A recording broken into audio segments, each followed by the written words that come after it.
intentar no difundirlas realmente. Vale. ¿Qué más? Bien, usted. Bien, profe. ¿Qué cuenta? Todo bien. En mi pueblo hubo 177 votos para pacto histórico. ¿Cuántos? 177. ¿De qué pueblo es usted? El Águila. El Águila. ¿Cuántas personas votaron en el Águila? Yo creería que unas 2000. 2000. Un poquito. Sí, eso es un pueblo muy conservador, profe. Deben de votar por ahí 5000 con todas. Ah, ojalá. No, me refiero que el caudal electoral debe ser por ahí de. El censo electoral fue de 5000 y vota menos del 50. Sí, eso es cierto. Hasta votaron 2140. Porque la pregunta es: ¿qué vamos a hacer con las noticias falsas? Escucharlas, profe. Escucharlas para luego indagar sobre ellas y el por qué son falsas. Y luego uno apoyarse en una disciplina como la sociología. Yo me apoyaría en la sociología para determinar cuál es el fin de ellas. Si son una manipulación mediática, ¿cuál es el verdadero fin que tienen? ¿Qué? Y pues en cierto modo como que se me subió el ánimo porque era mi abuelita. ¿Y a quién? A mi abuelita. ¿Cuántos años tiene su abuelita? La verdad, no, nunca nos ha dicho la edad. Pero por ahí casi que los 70. Solo que es muy enfermita. Déjalo con la pregunta. Pero no sé, si pregunta cuántos años tienen los. Bien. Entonces digo feliz. Sí. O sea, que usted más o menos tiene una respuesta que vamos a hacer con las noticias falsas. Pues la verdad, lo que acabo de decir el compañero es muy bueno. ¿Cómo se llama el compañero? No me acuerdo. Edwin, creo. Sí, muy bien, entonces. Que digamos como mirar el objetivo de lo que hace la noticia falsa, porque se genera, y ya digamos, ya uno con esa idea, cancelarla o anularla con argumentos del por qué. Obviamente también hay que investigar de esa noticia y el trasfondo y colocar el por qué se genera, pues para mí.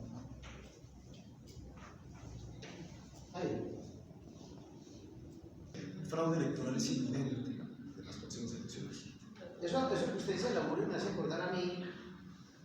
Iba a saber qué tan viejo es, iba a un bar, pone en Facebook, para saber qué tan viejo es, pongo un bar que ya no exista. Entonces uno llega y pone quién. Y uno dice, nada, usted tiene por lo menos 50 años. Si usted quiere, para demostrar qué tan viejo es, coloque una caricatura que ya no existe. Entonces lo coloca el Capitán Centeno. O coloca He-Man. O coloca los Thundercats. ¿Han visto los Thundercats? Sí.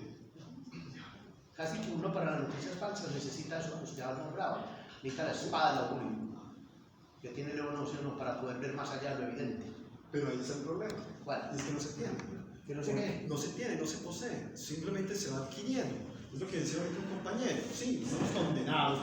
Parece que es prácticamente algo inexorable tener que tomarlas, amasicarlas y escucharlas, procesarlas. Ese es el problema, se tiene que generar la conciencia, la capacidad de manera autónoma para poder inquirir en ellas. Pero no se enoja. Que me emociona, estoy emocionado por las votaciones. Se echa un discurso que está aquí. Salimos votando por usted.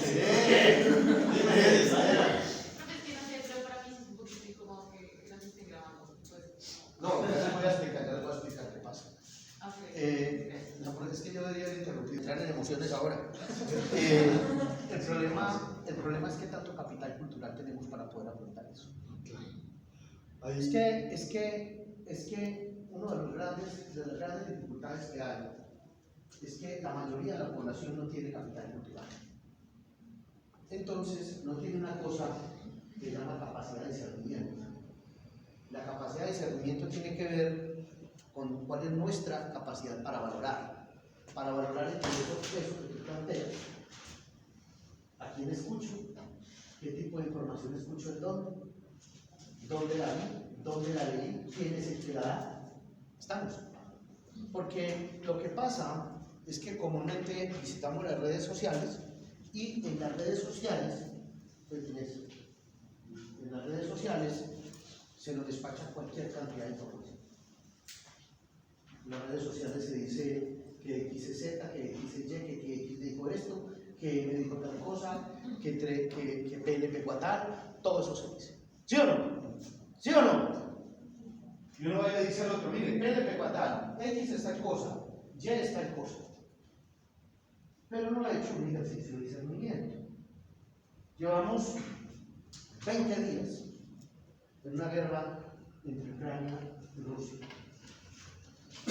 Y es claro que en una guerra el primero que cae es la verdad. Empieza la guerra. Se asoma la guerra y ¡pam! La verdad y muere la asoma. Vamos, es el primero que muere, no muere ningún soldado.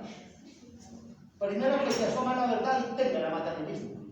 Porque del manejo de la información depende quién se va situando y quién se va poniendo por, digamos, en el escenario de la opinión pública. Cómo me ve Europa, cómo me ve América, cómo me ve el presidente Duque. Hay una preocupación fuerte en Rusia por eso, ¿cierto? Cómo me ve el presidente Duque, estoy bien con él, estoy mal, ¿cierto? Claro. Que Colombia no me vaya a condenar, ¿cierto? Entonces, ese tipo de cosas implican capacidad de discernimiento. Yo lo llamo autorreflexión crítica. La profesora, por ejemplo, y su maestro lo llaman pensamiento crítico. Pero eso implica capital cultural. Eso de lo que habla Bourdieu. ¿Ustedes saben quién es Bourdieu? ¿Sí o no? No vayan a defraudar.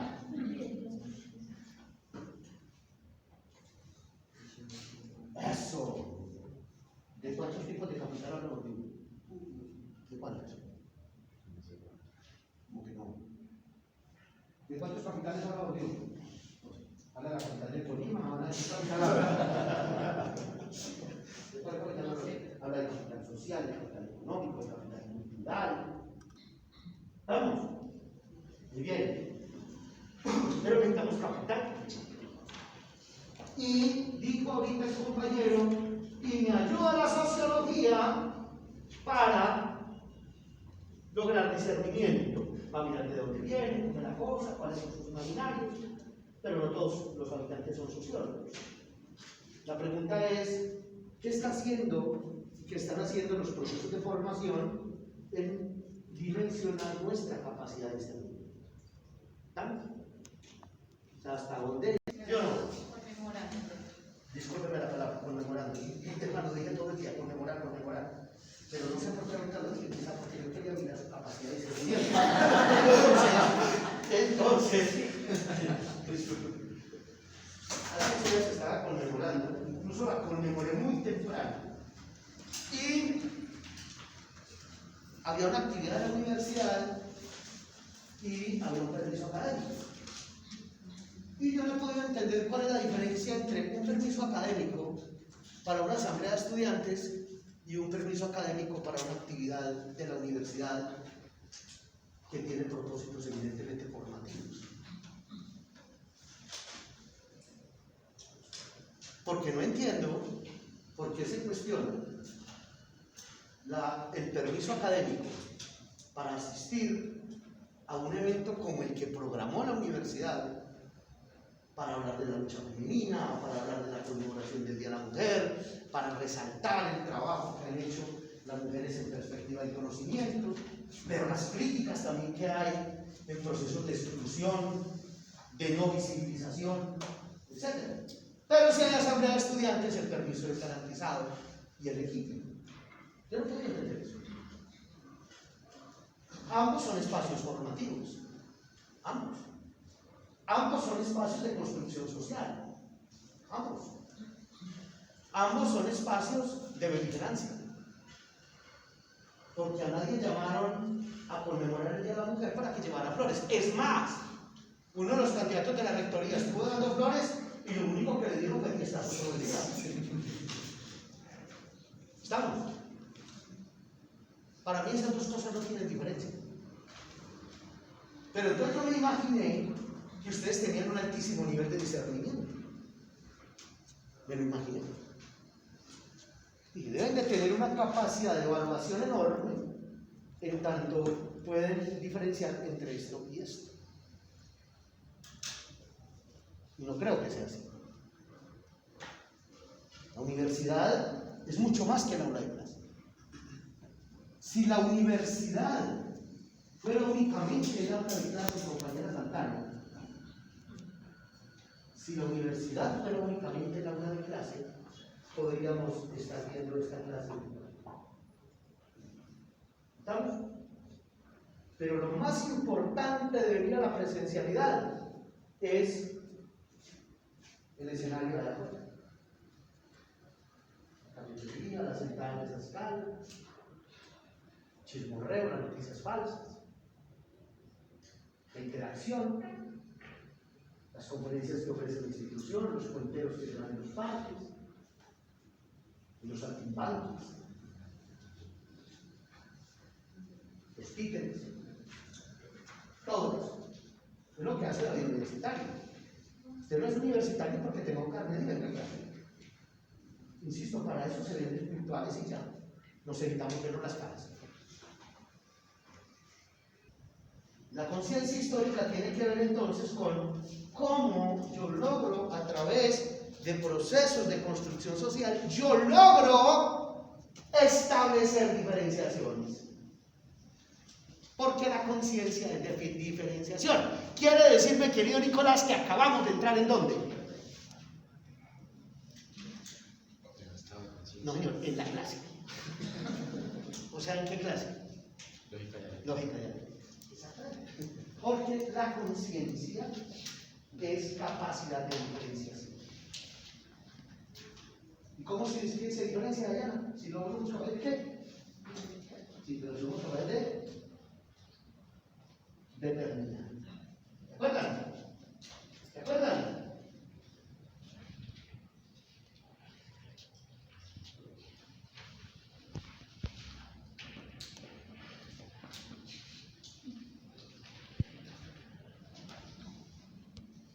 Entonces, diferenciación es concientización. Por eso la tesis de la economía clásica es la necesidad, la libertad es conciencia de la necesidad.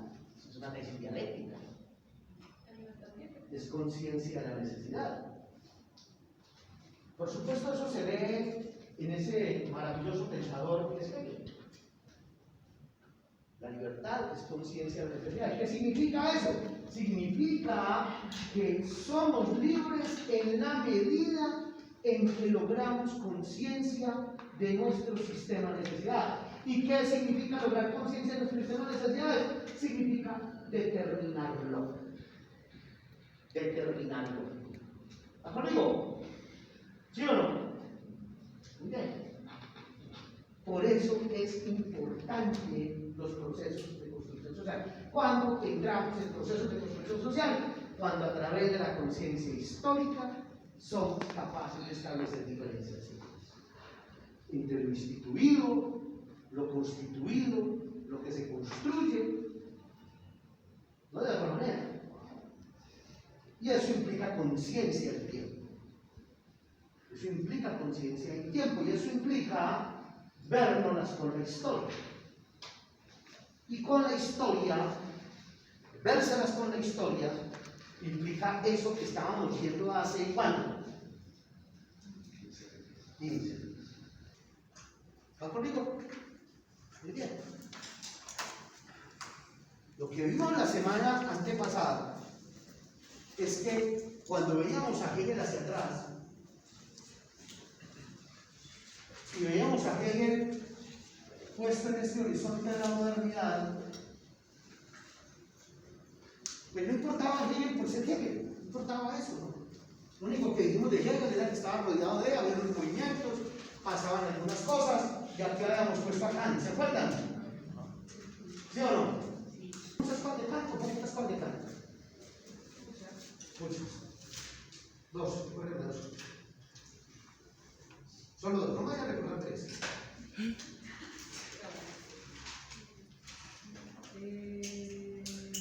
Todo conocimiento empieza por la experiencia, más no depende de ella. ¿Y eso cómo se llama? ¿Qué fue lo que hizo Kant con esas dos cosas? Y eso no necesita. Sí, pero eso cómo se llama.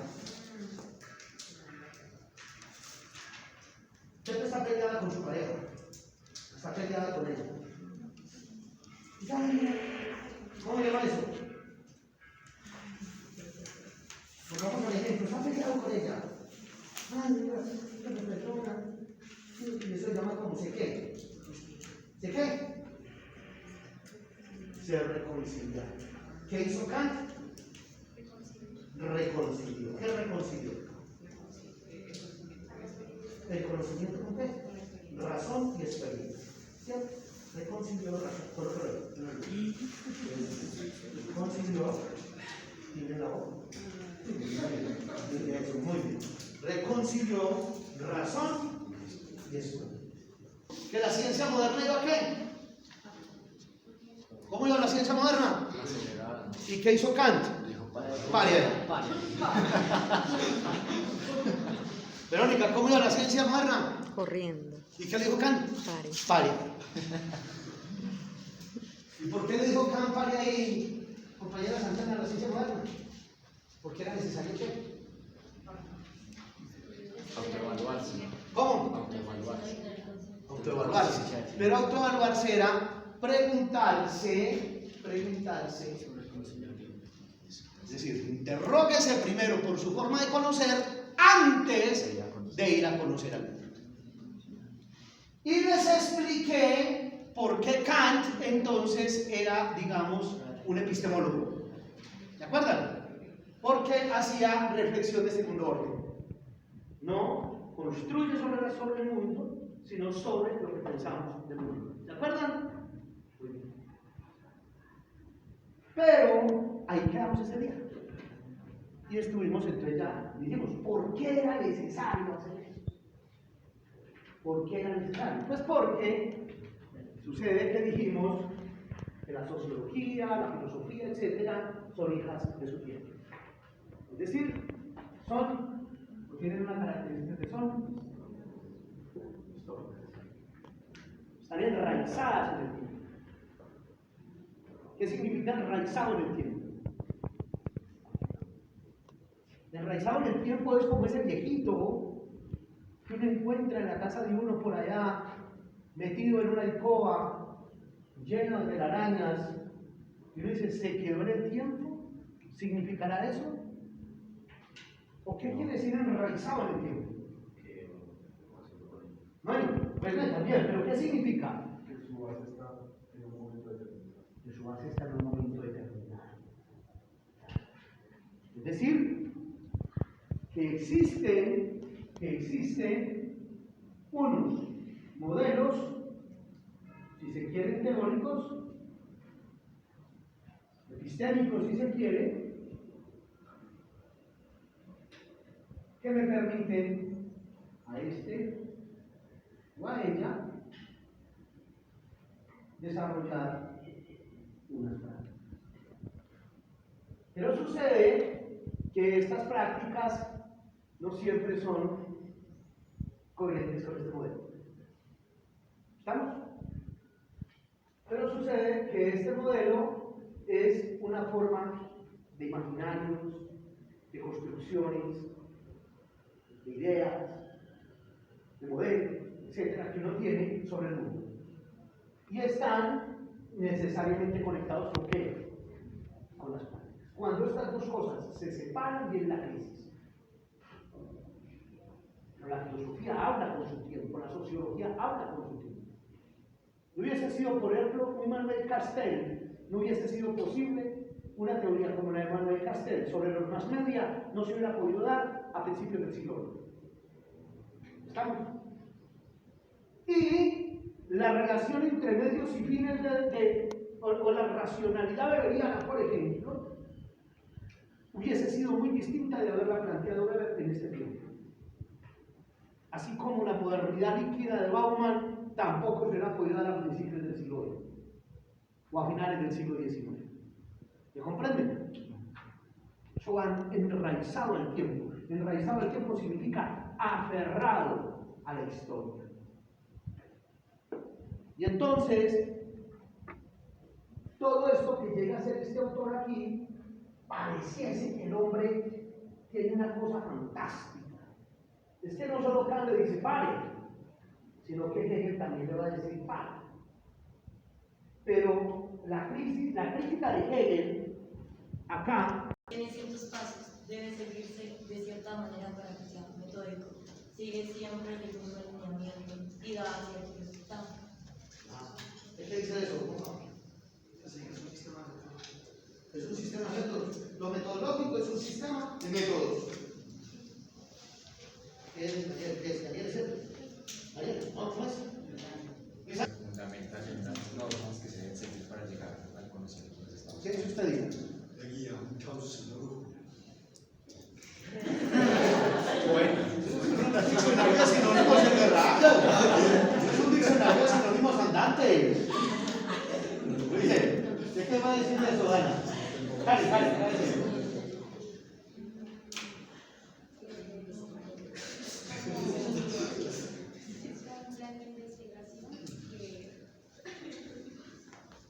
Y la modernidad estaba embalada por una razón, porque aquí tenían un problema con esto.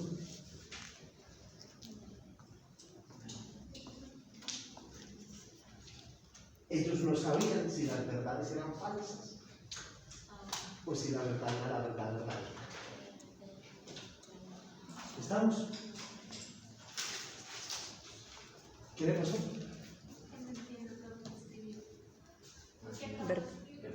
¿Verdad? ¿Pero qué escribiendo de dónde? No, sí, era eso. Ah, ¿verdad? ¿Estaban embarados? ¿Con qué estaban embarados? Con el problema de la verdad. Igual que con las noticias.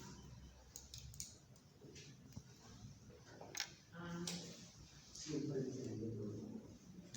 Siempre. Se dijo peor. Y estar embalados con el problema de la verdad es muy grave. ¿Por qué es grave estar embalado con la verdad? ¿Por qué?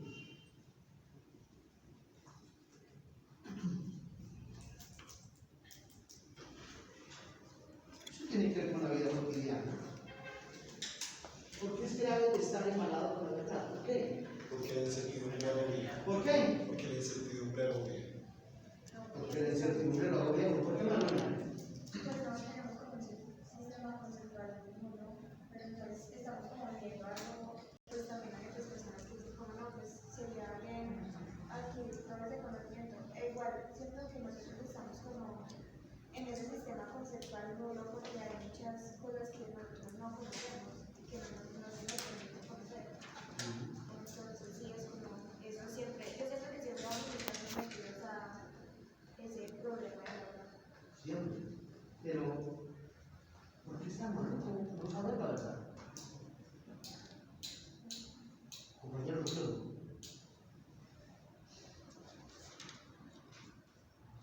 Pues no sé, porque es muy complejo. Porque digamos, cuando usted no sabe dónde está parado, lo que puede ocasionar algo.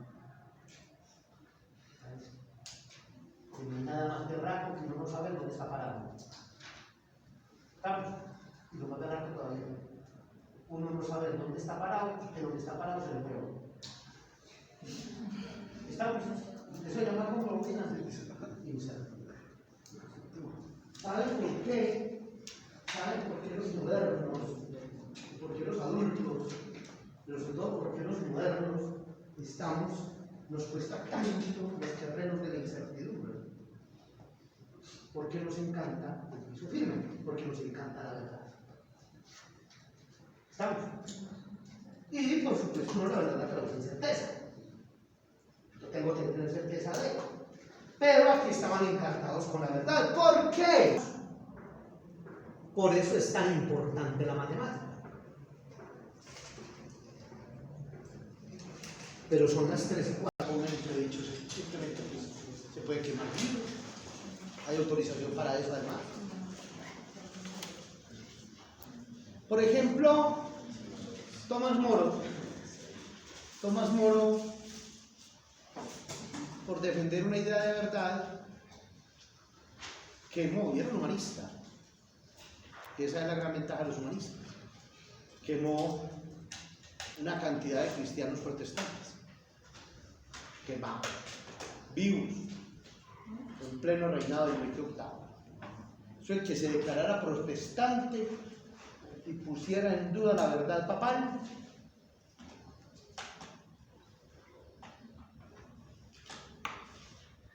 como si estuviera en el árbol, lo mataban. Y esa idea de verdad absoluta sigue perenne acá. O sea, continúa. ¿Cómo yo logro ser poseedor de la verdad? Pero hay una gran tristeza. Me está triste, está acongojado, camina así gacho. Porque todos los recursos que tiene de su capital cultural, lo único que le dicen es que el mundo es de otra manera. Que el mundo, como se lo ha explicado Aristóteles, no es. Que el cuerpo humano, como lo describe la anatomía de Galeno, no es. Imagínense el mundo de cosas que pasan por aquí por la cabeza. Lo que significa que también empieza a empoderarse ese sujeto. Y por eso tenemos que hablar de estructura de la realidad de la sociedad moderna. ¿Cuál es la razón? Ustedes han explicado por qué se habla de estructura de la sociedad moderna. ¿Por qué es importante y por qué no en la estructura de la sociedad medieval y por qué no en la estructura de la sociedad antigua? ¿Por qué hay una materia que llama estructura de la sociedad moderna? ¿Por qué? Usted cuando entró a internet a elegir sociología y vio estructura de la sociedad moderna, no se preguntó por qué esa materia la estaban analizando ahí. ¿Por qué? Pero entonces uno puede dar un curso de historia de la sociología. ¿Por qué estructura de la sociedad moderna? Una parte tan específica, tan importante. Moisés sacó el pueblo de Israel de Egipto y el momento en que Sansón fue rey. Y luego hizo una comparación entre ese momento que narra la Biblia y el momento en cómo se narra históricamente. Es decir, los historiadores que digamos han ido a la historia y han visto cómo se produce el proceso. Y Spinoza encuentra que hay una diferencia de 100 años. Imagínense ustedes, 100 años en el dato histórico. 100 años. De ahí que Spinoza ponga en duda la verdad de la escritura. Por inexacta. La historia de la escritura no puede ser la historia porque es inexacta. Imagínense pues. Pero eso va a pasar con la ciencia, eso pasa con la física, eso pasa con la anatomía, eso pasa con todo. Y pasa también con la estructura de la realidad social. ¿Quién va a preguntar? Dime, Luna. Pero pues no es algo como eso. Quería hacer, no debería haber como una fractura cuando empieza todo esto de la tecnología de las redes sociales, porque se reestructura toda la sociedad. Por supuesto, Luna. Y podemos hacer un paréntesis. ¿Lo hacemos? Hagamos un paréntesis, Luna, claro. Claro, es que estoy mostrando qué ocurre con esta idea de verdad de aquí, Luna, para entender qué va a ser Hegel. ¿Estamos? Si nosotros logramos entender esto, entendemos eso. Si logramos entender eso, estamos instalados en el curso. Si yo no logro entender esto de aquí, no logro entenderlo de aquí. Si no entiendo esto de aquí y eso de ahí, nos vemos en julio. ¿Estamos? Todo se resuelve así. Entonces, ¿puede ser qué? El feminismo. ¡Ah! Eso es maravilloso lo que usted acaba de decir. Démosle una manita, pero sí tiene que ver con eso. Claro, muy bien. Pero espérese, vaya, con esa manera que ahorita hablamos. ¿Qué iba a decir usted que preguntó primero? Profe, una pregunta, ¿qué pasó en mayo del 68? ¿Qué pasó en mayo del 68? No me matéis. No me matéis. ¿Usted escucha rock? Sí. ¿Usted también?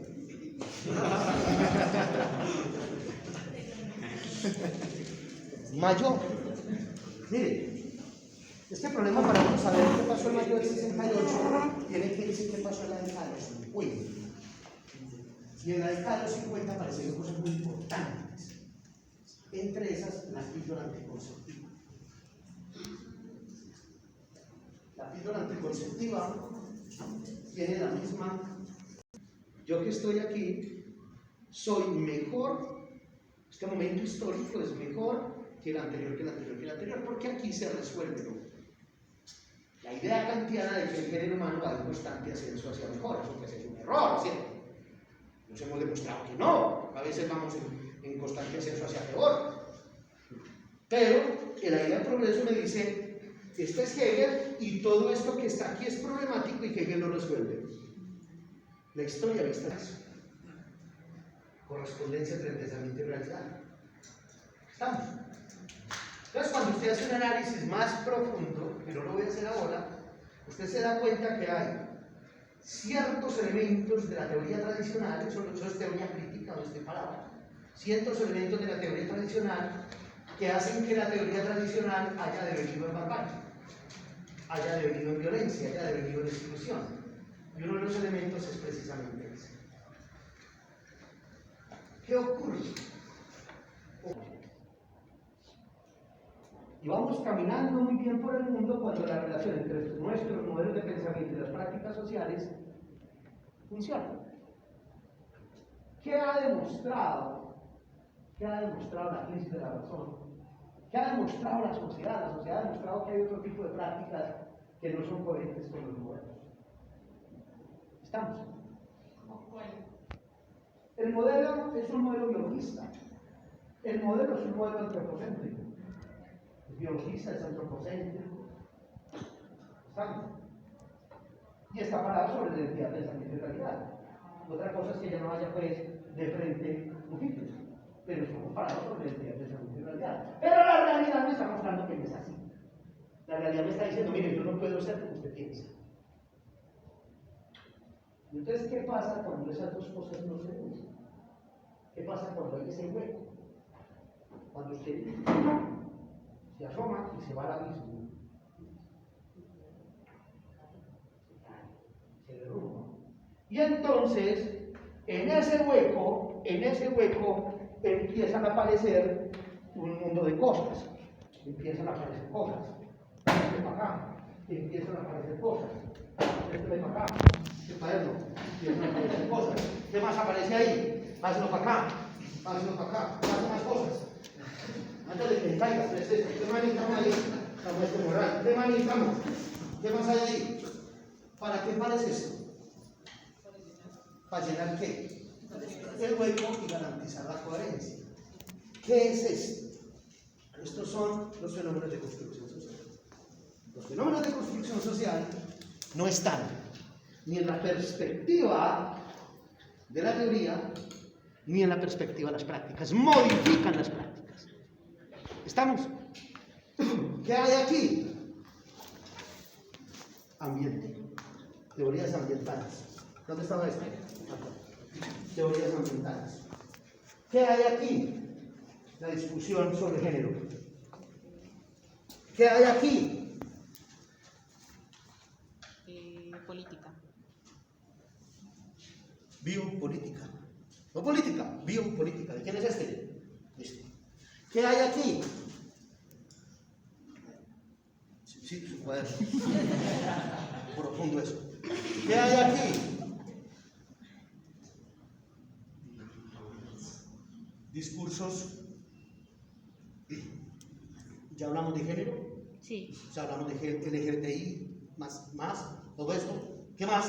Antirracistas. ¿Cómo? Discursos antirracistas. Discursos antirracistas. Discursos antirracistas. ¿Qué más hay aquí?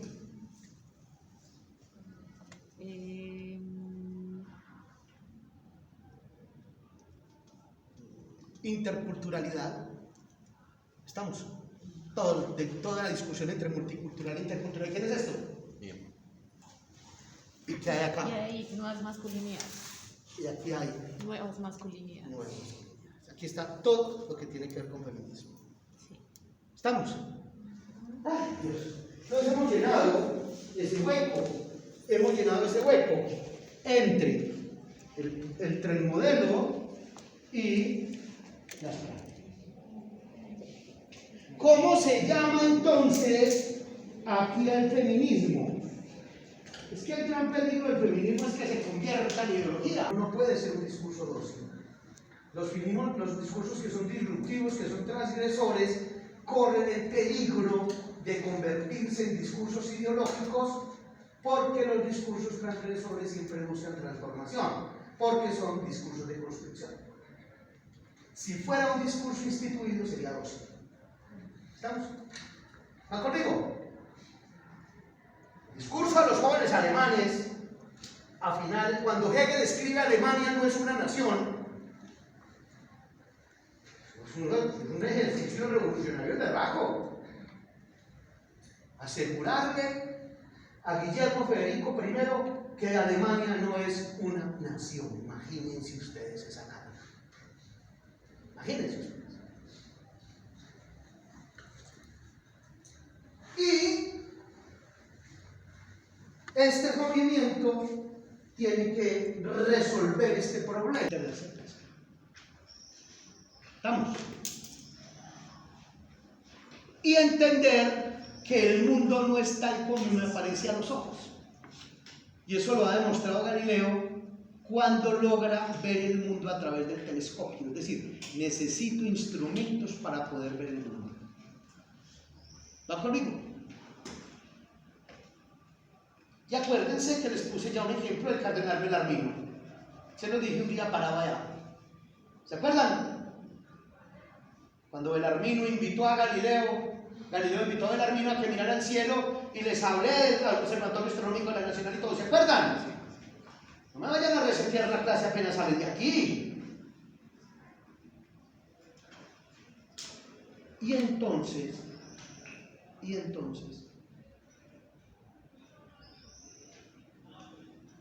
¿cómo hago?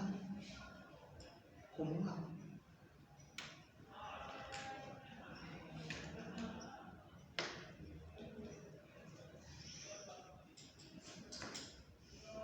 No. ¿Alguien tiene por ahí una tirita? Una tirita. No traje una... ¿Me prestan unos audífonos? Esos audífonos que tenía ahorita ahí. Estos ahí. Crearon esto.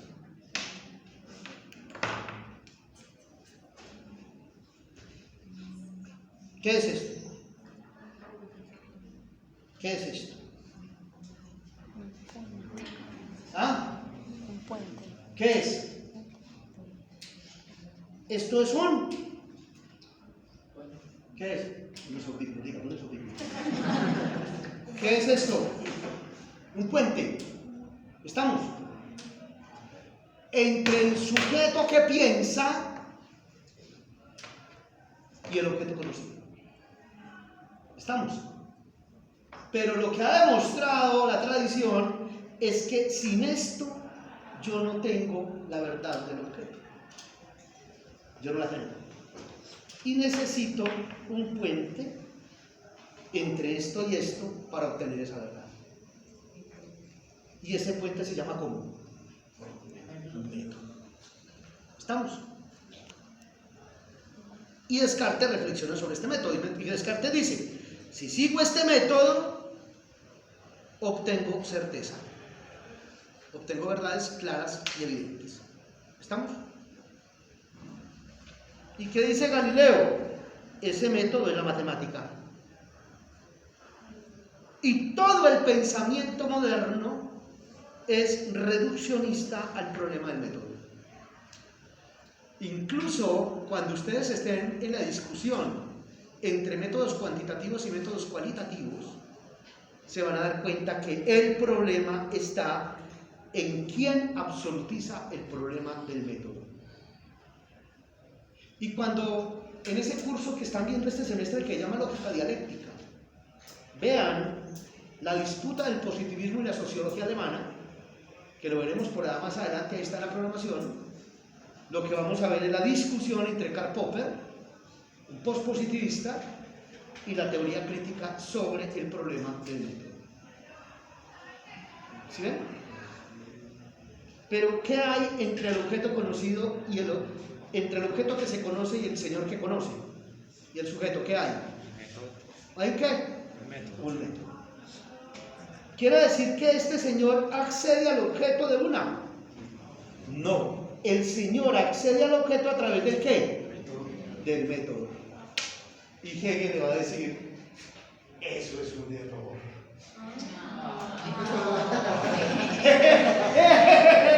Y si vieron, y Hegel va a decir, ese es el error. ¿Qué desilusión, sí o no? ¿Por qué? ¿Por qué sucede que el método se hace para ser poseedor de la verdad? ¿Estamos? Y observen, leamos la verdad.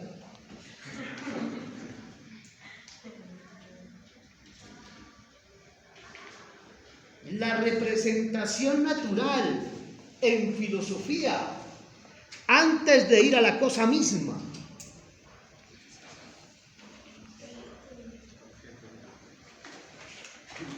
no me vaya a prestar su cuaderno, un libro.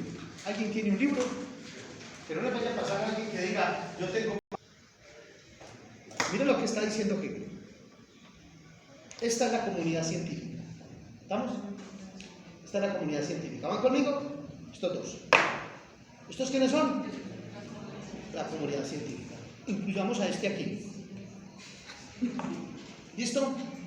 ¿Quiénes son estos? ¿Este quién es? El sujeto que conoce. ¿Y este es quién? El objeto conocido. Este es el mundo. Dice Hegel. Miren lo que dice Hegel. Miren lo que dice Hegel.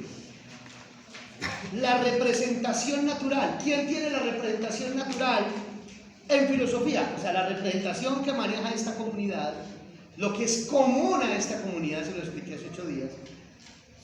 Antes de ir en filosofía, antes de ir a la cosa misma, o sea, antes de estar aquí, antes de poseer la verdad de este objeto, antes de que este se pare aquí, esto es, al conocimiento efectivo de lo que es la verdad, la posesión del objeto. ¿Estamos? Y dar cuenta del objeto. Antes de eso, es necesario entenderse previamente sobre el conocimiento. ¿Eso es quién? Eso es Kant. Se los dije ya. ¿Estamos? Eso es Kant. Voy previamente y analizo el conocimiento antes de conocerlo. Es decir, que la comunidad científica dice, ¿usted quiere ir a conocer el objeto? Sí, revise primero los supuestos de los que parte, cómo es que lo conoce, etc. La validez de su conocimiento. Por eso el positivismo es de criterios de demarcación. Creo la demarcación entre lo que es ciencia, entre lo que no es ciencia, si lo que tengo es válido, si no es válido, etc. ¿Van conmigo? ¿Sí o no? Muy bien. Antes de eso, sería necesario entenderse previamente sobre el conocimiento. Eso es lo que hacen. ¿Van conmigo? Sí. Analizo primero la forma como conozco antes de conocer. Hegel, en la historia de la filosofía, tomo 3, le va a decir a Kant, es como si yo, el conocer el conocimiento antes de conocerlo, fuera ya conocimiento del conocimiento. Claro, es que es como si el conocimiento no fuera objeto de sí mismo. Es decir, como si conocer el mundo fuera conocer de verdad, y cuando yo indago por el conocimiento que tengo para conocer, eso no fuera ya conocimiento. ¿Usted qué está hablando, cierto? Pero ojo lo que pasa aquí, ojo. Ya se considera el conocimiento que tengo, ya se considera como un instrumento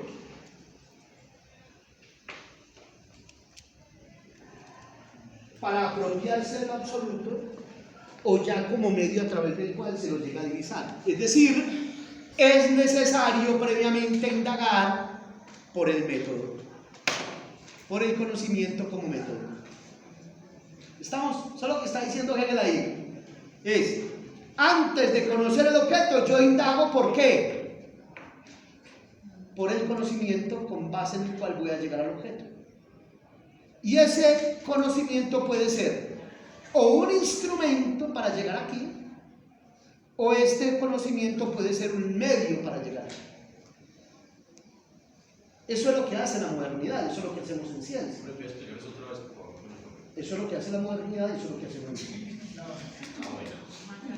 ¿Desde dónde lo explico? ¿Desde que saludé? Buenas tardes, ¿desde dónde? No, desde que aprendí el programa de hoy. Desde el punto de vista de Hegel, lo del método. O sea, que se puede utilizar como instrumento. Ya.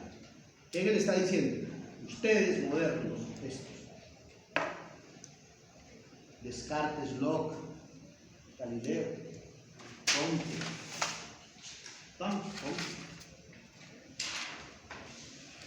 tienen una manía.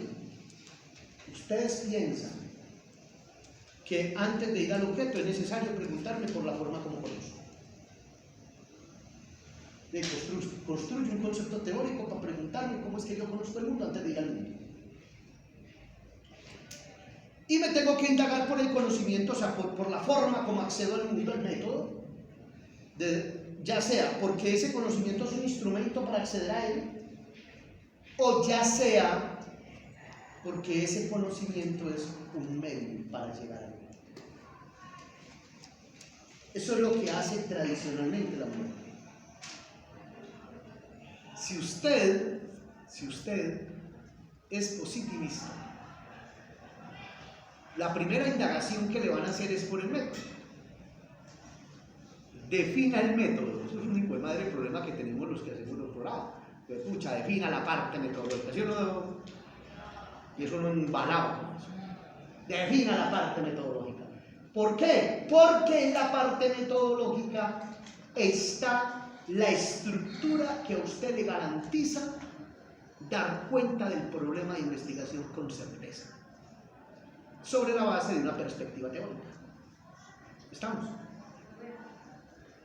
Luna. La modernidad, pensarlo como un instrumento, como un medio, ya lo voy a decir por qué. Creo que el método es como la base de la ciencia, es la verdad de la ciencia. No, el método es la estructura que yo me aseguro para dar cuenta del objeto de estudio. ¿Estamos? ¿Cómo doy cuenta del objeto? ¿Cómo conozco el objeto? En nuestra clase fantástica de biología, con el profesor de educación física que había concursado para dictar religión,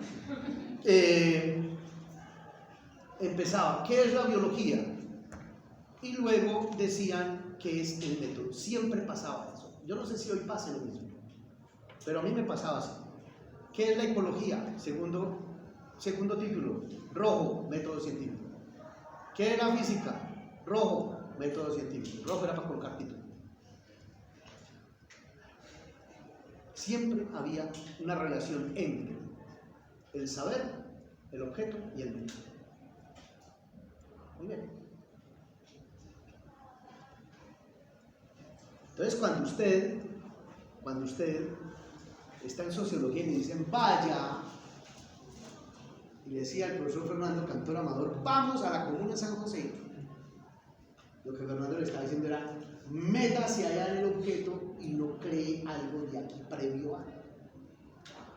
Y eso es lo que dice Hegel. Dice, cuando usted utiliza el conocimiento como un instrumento para apropiarse de la realidad, resulta que todo instrumento aplicado sobre algo lo transforma.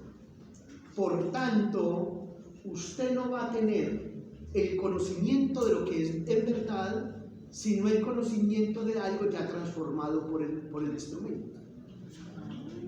¿Sí lo ven? Deja de ser lo que es y empieza a ser aquello que el instrumento ha modificado. Pero uno podría decir, el profesor tiene un ejemplo con un audífono. Para explicar eso ahí, pero también me lo sé con otras cosas, con puntillas, etc. Si usted tiene un objeto de estudio, la puntilla, tiene un medio, el conocimiento, el martillo. Cuando el conocimiento va al objeto y lo golpea, usted ya no tiene la puntilla que tenía, ya tiene una puntilla transformada por el objeto. ¿Sí o no? Señora. Luna. Me gustaría poner un ejemplo que hace rato estaba conversando. Y es lo que está haciendo ella, ¿cierto? Es como que, digamos, yo me pongo a pensar, si nosotros como nos sentimos ya grabados, siento que nuestro comportamiento va a tener como una diferencia de lo que es normalmente. Entonces, como, o sea, así como eso, que digamos, hubiera sido mejor que ella sus propios ojos y que no nos contaran lo que iba a hacer. Eso podría tener alguna conexión, alguna. Pero por ejemplo, ella tiene razón, por ejemplo, no me han tirado papelitos, me han dejado hablar, no se han tirado gomas entre ellos, pues esos son cosas interesantes. Yo creo que es el mismo comportamiento de siempre aquí, pero puede tener que ver, ¿no? Pero realmente la cosa es un poco más simple que eso. Lo que me está diciendo es, cuando usted va con la espátula y refriega la mantequilla sobre la tostada, esa mantequilla ya no es la mantequilla verdadera que usted untó, sino que es aquella modificada por el instrumento que es la espátula. ¿Sí? ¿Van conmigo? Yo lo que dice Hegel es, olvídense amigos, ¿cómo dice Hegel? Olvídense amigos que ustedes están en la posesión de la verdad. Sucede que ustedes están en posesión de una ¿qué? Falsa verdad. ¿Estamos? De una falsa verdad. Ustedes habitan las nubes del error. ¿Va conmigo? ¿Por qué? Porque lo que tienen es, creen que tienen la verdad del objeto, cuando lo que tienen es un objeto que ha sido transformado por el instrumento con base en el cual usted lo conoce. Pero Hegel luego se va para la Universidad de Jena, porque él trabaja allá, les da un descanso a los estudiantes y decide tomarse un café. Y luego vuelve y les dice, pero no solo el problema es que sea como un instrumento. Dice, el otro problema es que lo consideren un medio. Lo consideren un medio. Dice, lo consideren no un instrumento, sino un medio para, es decir, no es un instrumento como el martillo sobre la puntilla, la espátula sobre la tostada. Dime. El telescopio para... Exactamente, compañero. Usted se ha hecho acreedor de un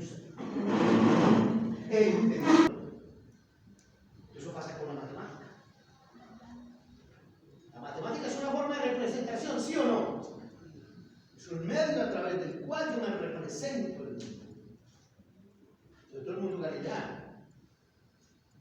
Por lo cual la distancia que hay entre el mundo representado matemáticamente y la manzana roja y frondosa del árbol. Bueno, pero el principio del ejemplo del telescopio. Es que usted tiene el telescopio. El telescopio es un medio para observar las estrellas Sobre cuando esta las escala. afecta. ¿Cómo? El telescopio es un medio para observar las estrellas cuando las afecta. No, claro que sí. La imagen que usted tiene que le produce el telescopio es una imagen afectada por el medio. Es diferente a lo que usted ve. Claro. Prueba de ello, usted está viendo estrellas que murieron. Pero entonces, ¿por qué es diferente si la verdad afecta? Pues por eso, ¿qué le está diciendo? El problema del conocimiento es que sea instrumento o sea medio. En ambos casos no tengo la posesión de la verdad. Y se lo voy a poner de esta otra manera más fácil. Hay un medio para poseer la verdad. Llegar a la cafetería. Yo me voy por acá o yo me voy por allí. ¿Estamos? ¿Me entienden? Sí. Miren, hay dos medios a través de los cuales yo puedo llegar a la cafetería. O me voy por acá o me voy por allí. ¿Verdad? ¿El camino es distinto o no? Dice Hegel, en ese camino, piensen ustedes la visual. ¿Le cambia la visual o no? ¿Le cambia la perspectiva o no? La posesión del objeto real. Pero entonces Hegel diría que la forma de conocer la luna es igual en la luna. Hegel no se va a meter con la luna. Pero sí, pero prueba de ello es que Hegel falla. Cuando Hegel presenta su disertación para ser profesor titular en la Universidad de Jena, presenta una obra que llama la Dissertatio Orbitas Planetarium, en la que Hegel sostiene que creo que es entre Saturno y Neptuno no hay nada. Es una una cosa de pura especulación filosófica, sin pura medición científica y astronómica. Y Hegel está presentando esa disertación y todo el mundo, ¡oh, qué maravilla! Lo puede descubrir en horario. ¿Estamos? Claro, Hegel no la puede mostrar a eso, porque a Hegel no le interesa esa naturaleza. No, pero él dice que la única verdad entonces es la que podemos acceder mediante nuestros sentidos. No, Hegel, eso nunca lo ha dicho él. Porque, es decir, si yo tengo que usar un medio para conocer y el medio afecta el objeto y eso es un error, Entonces es que yo todavía lo he dicho que está en error. pues como que no. Pero he dicho hasta ahora que para Hegel es un error pensar que el conocimiento es un instrumento o un medio. Pero ¿por qué eso es un error? Porque simplemente anecdóticamente el objeto se ve transformado o por el medio o por el instrumento y entonces yo no estoy en la posesión de la verdad del objeto. Para Hegel es un error.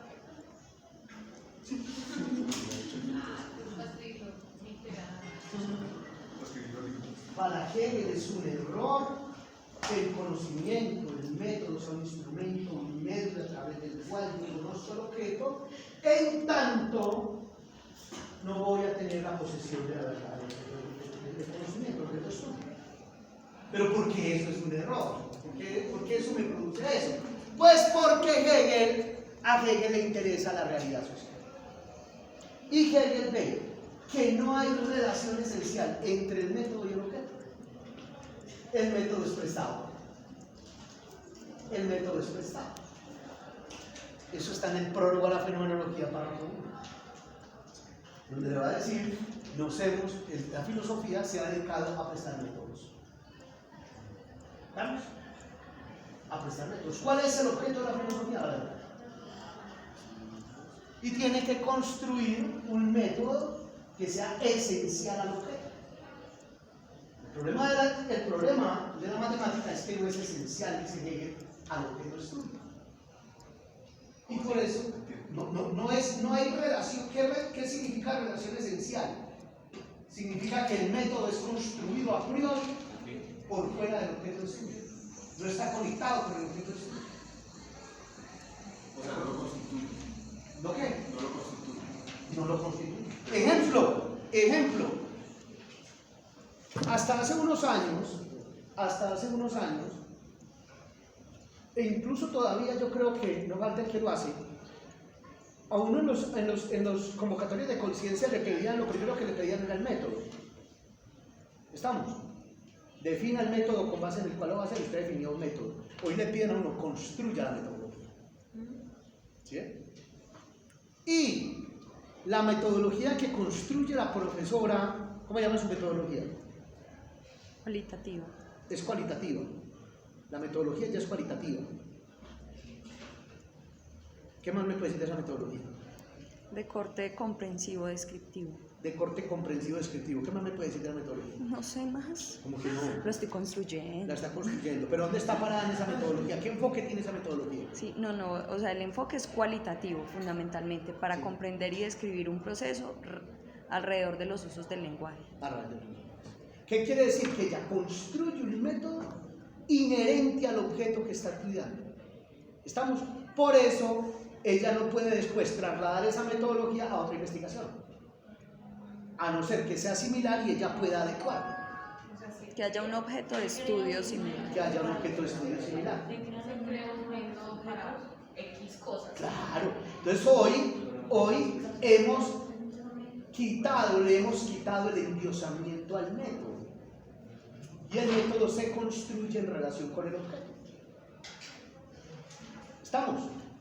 Por ejemplo, hago una investigación, mi investigación es de hermenéutica profunda, porque me interesa un problema que llama la formación.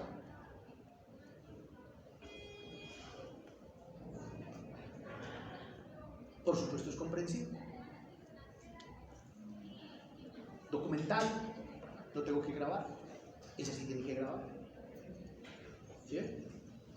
Entonces, Hegel está diciendo, si usted quiere dar cuenta de la verdad, usted necesita un objeto, un método y un objeto que sean esencialmente unidos. Y no un método prestado. Como alguien que llega aquí y dice, yo quiero hacer una investigación sobre modelos de enseñanza y Verónica, haga un favor, me presta su método.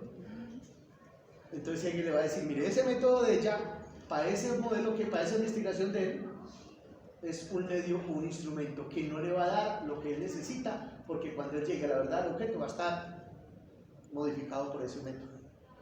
Por tanto, lo que dice Hegel es, construya usted el método. Pero Hegel no lo dice así. Y si usted lee en el primer párrafo, eso es lo que está diciendo Hegel. Esto que expliqué con los libros, esto que expliqué con los marcadores, eso es lo que está diciéndolo. Pero Profesor, que si un sociólogo quiere estudiar, no sé, las muertes de los líderes sociales, pero un sociólogo, y ya después otro sociólogo quiere estudiar eso mismo, o quiere analizar eso mismo, ¿también tiene que cambiar el método? no, él lo primero que hace es revisar la tradición. Es lo primero que hace es revisar la tradición. Y sobre esto, ¿qué se ha dicho? Y cómo metodológicamente lo han estudiado. ¿Y será que esa metodología me sirve? ¿Será que esa metodología la puedo adecuar? ¿Sí? Y por eso empiezan a aparecer cánones. ¿Siempre cambia qué? ¿Del individuo?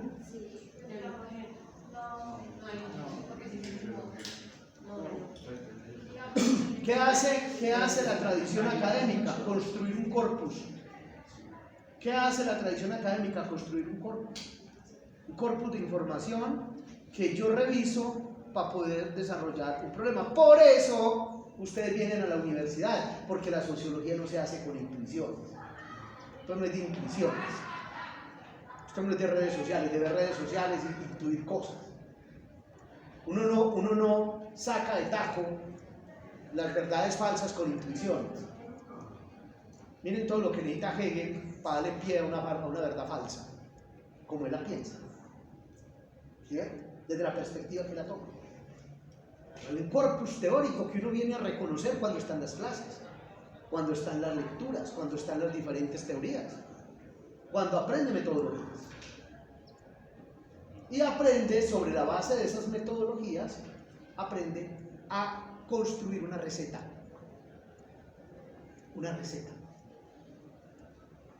Porque el método comprensivo descriptivo, pues quizá no me diga nada al principio, pero me lo va a decir cuando ella construya la receta de cómo va a lograr cada uno de sus objetivos. Que eso se llama el diseño de gestión. ¿Cómo voy a lograr cada objetivo? Pues que para yo lograr analizar esto, necesito hacer esto, necesito grabar aquí, necesito mirar esto, necesito hacer y construyo el camino. Eso antes no se hacía, antes eso estaba hecho. Para eso, para lo de allí, para lo de allá y para mirar la luna. Y Hegel critica eso. ¿Estamos? O sea, tenemos que tomar un método que no se hizo para entender la realidad social. Un método que no estaba anclado en la realidad social, ni en el objeto que se quería estudiar. Y Hegel nos dice, la relación que hay entre mundo y método es ontológica. Pero como para dejarlos un poquito más, no, fabuloso. Recuerde que si estamos confundidos pensamos mejor. ¿Entre el mundo y el método? Claro, el método, la relación entre el mundo y el método no es una relación aislada, es una relación ontológica. Por eso la dialéctica es una ontología. Se lo dije el primer día. Pero eso será tema de la semana entrante.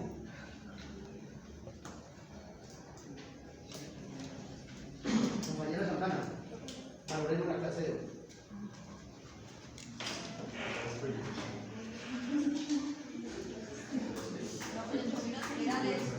¿Cómo?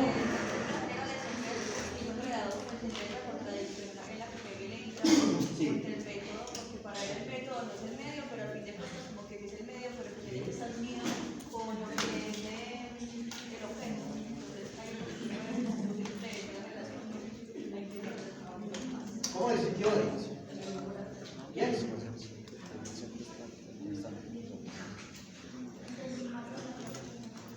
¿Entendí más en la clase pasada? ¿Cómo se sintió hoy? ¿Bien?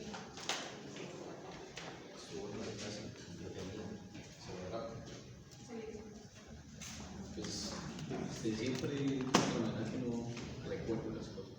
Y eso es muy efectivo, la verdad. ¿Cómo la vio hoy? ¿Bien? ¿Entendió? ¿Entendió? ¿Y tú? Y la verdad, es decir, pues yo me tomé la tarea de tratar de leer la introducción, porque el problema que plantea Hegel, que hemos visto en clases anteriores, nos parecía como satisfactorio, o sea, porque la ciencia como ciencia ha trabajado mucho desde los métodos, y se plantean los métodos, y eso de acá sensibilidad y otras cosas, pero no había entendido precisamente lo que explicó, que me parece importante, que es referente a la realidad social, o sea, que la filosofía y lo que las humanidades en general tomaban el método es otra cosa que no se hizo para entender lo que hacemos. Pero la ciencia empírica también pasa es cómo construyen. El método no está para construir. Como está el martillo para clavar la música, como se dice. ¿No? ¿Entendió qué? ¿Sí? Increíble. Dayana, Señor, ¿cómo le veo hoy? muy bien, pero ¿Cómo se siente? participativo. No, yo creo que muy buena la dinámica de los dulces, solo motiva mucho a uno. Y otra cosa es que yo creo que también mover más clases de que uno pueda hacer eso mismo, como interactuar con el profesor y poder participar. No me digas si esto es chévere, solo que me desgasta pensar. Pero es para el desgaste pensado.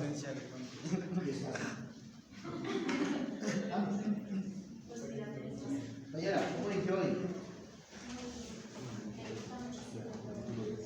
¿De qué? ¿Entendió? Diga, compañero. Ahora es interesante ir glosando todo lo que para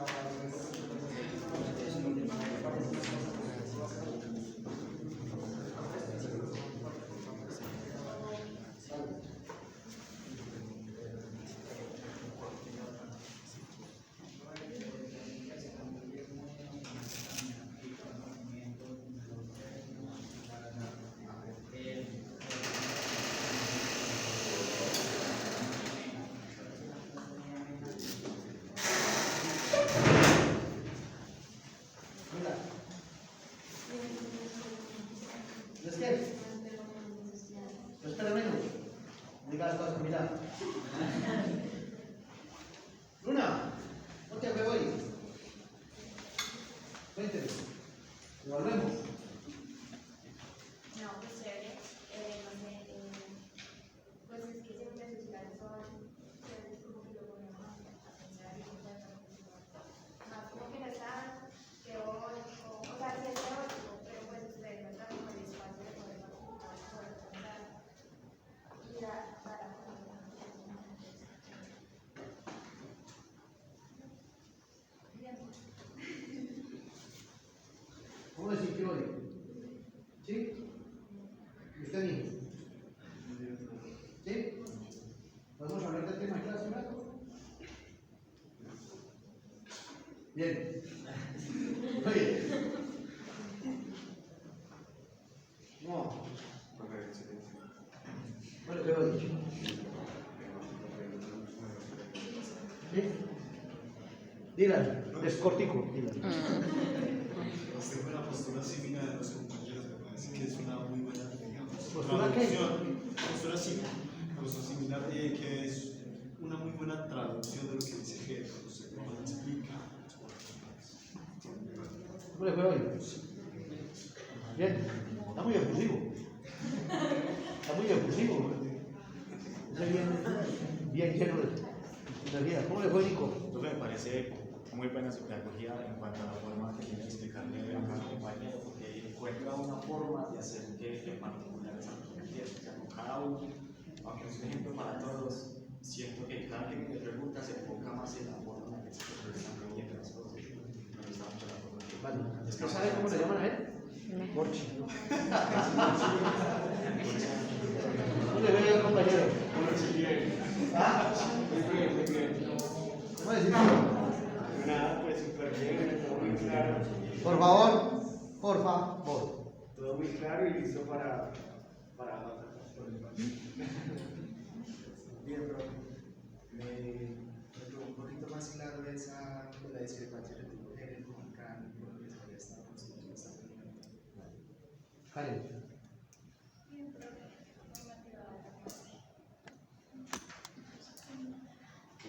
No, pues me parece chévere que la primera clase haya sido con mucha más información y más condensada y con historia y todo eso.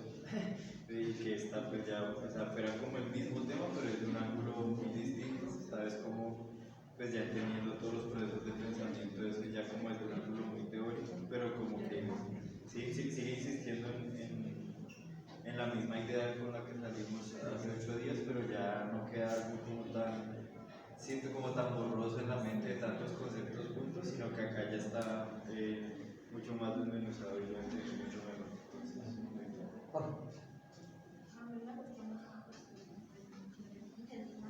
¿Te sentiste bien hoy? ¿Igual? Vale. Pero lo más importante no es nada de lo que entendieron. Porque realmente lo importante está en eso que le dice usted para la sociología. ¿Estamos? Porque recuerden que esto está dentro del plan de estudios, dentro de las teorías. ¿Eso para qué? ¿Estamos? Usted no puede entrar al aula de clase sin una mirada un poco pragmática del tema. Es decir, eso lo conecto con mi formación sociológica de la siguiente manera. Y no estoy viendo un curso de Hegel, porque además no es un curso de Hegel, es un curso de lógica dialéctica, en la que Hegel es un protagonista, pero para allá están nosotros. ¿Estamos? Y siempre estamos haciendo referencia a ellos. Me entregan los protocolos, por favor.